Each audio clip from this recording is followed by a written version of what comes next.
Welcome back. Our GMC Sierra tweet of the night comes from Pitt basketball. A sellout crowd at the Pete over the weekend, and they watched a come-from-behind win by Pitt over Miami.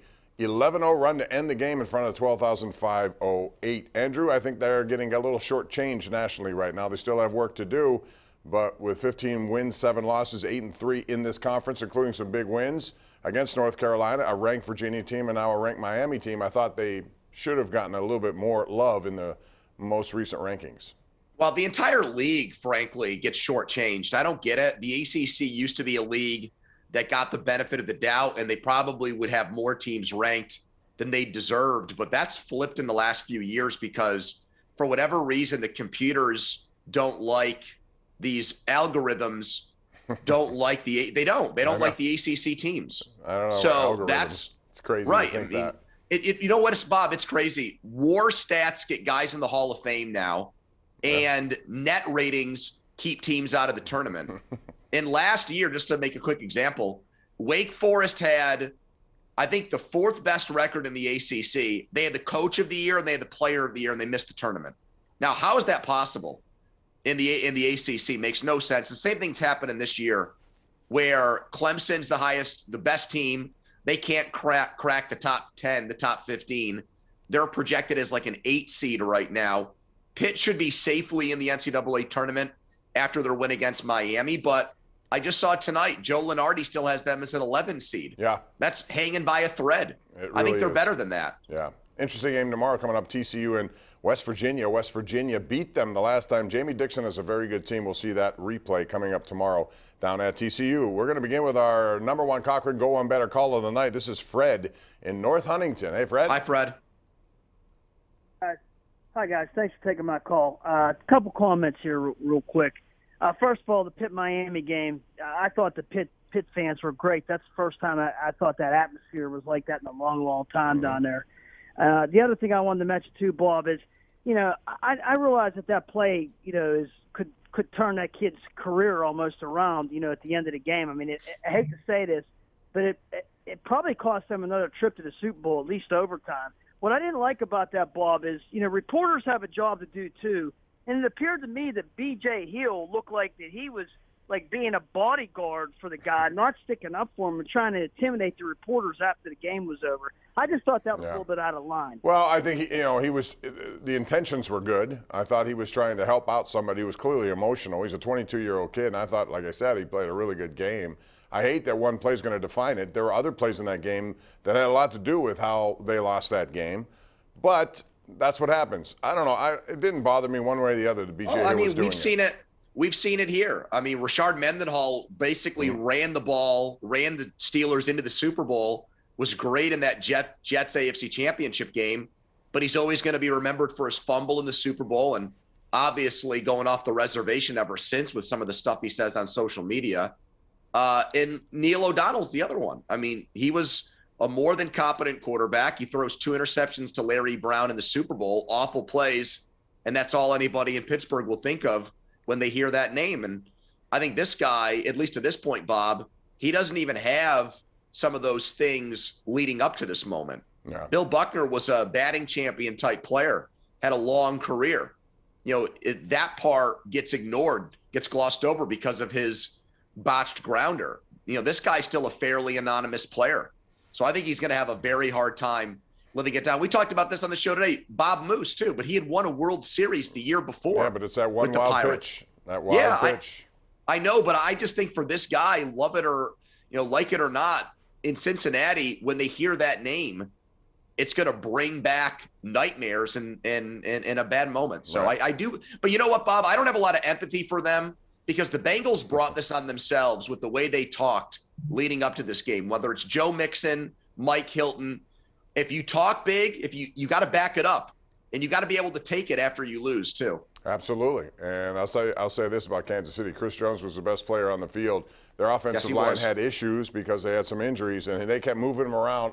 If Collins had played for Cincinnati, and if they had some healthy people in there, it might have been a different story. But Chris Jones took full advantage of that. He was outstanding. He should have been in the Pro Bowl with his numbers as well. Back to the Lions we go. We have John in Baldwin Township. Hey, John. Hi, John. How are you? Good, thanks.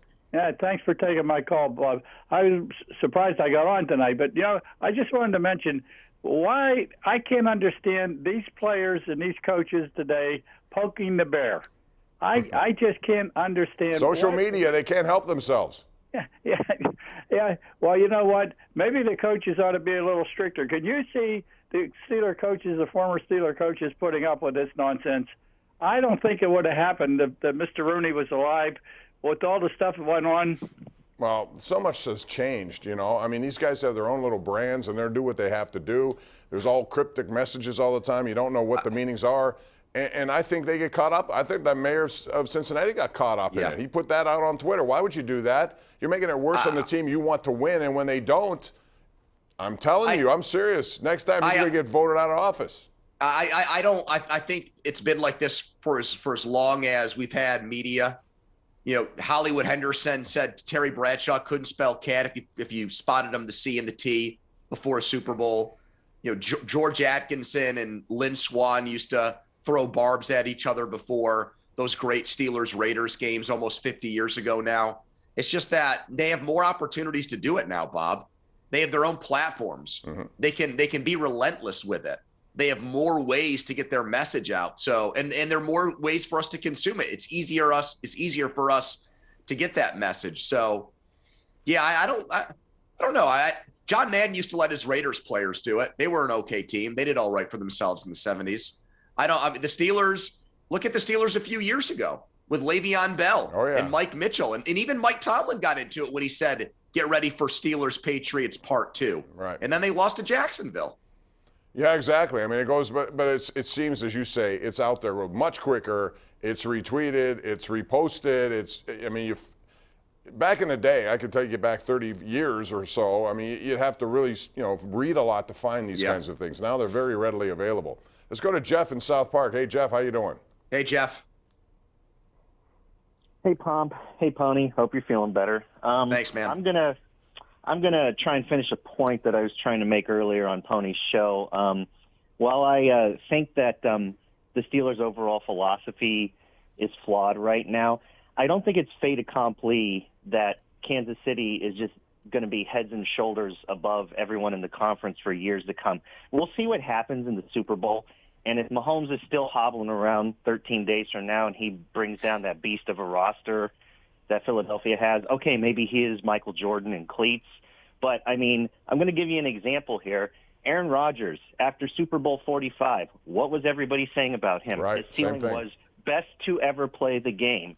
And also, probably the whole NFC was thinking at that time, God, how are we going to beat this guy? And then he never gets back to the big game. A lot of stuff has to go right to compete for a championship year in and year out. You're absolutely right. And all you have to do is look at Dan Marino.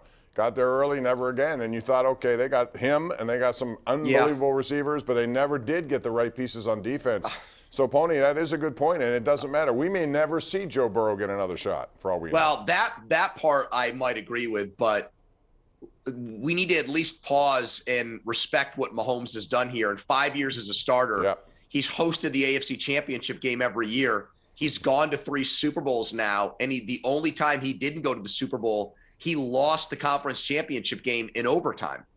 That is the daunting task for everybody in the AFC, Steelers included, is that literally you have to go to Kansas City and win a conference championship game if you want to go to the Super Bowl. And you hear how loud it gets there. The guy was way less than 100%, and he still threw for 329 yards and 2 touchdowns, and frankly outplayed Joe Burrow. We all thought Joe Burrow was probably the second best quarterback in the league going into this game, Bob, and he was outplayed by a one-legged man in this game. Yes, he was. So the NFL, you never know, but right now the safest bet in the NFL is that Patrick Mahomes is going to make it to the league's Final Four, and he's going to be hosting that playoff game when he gets there.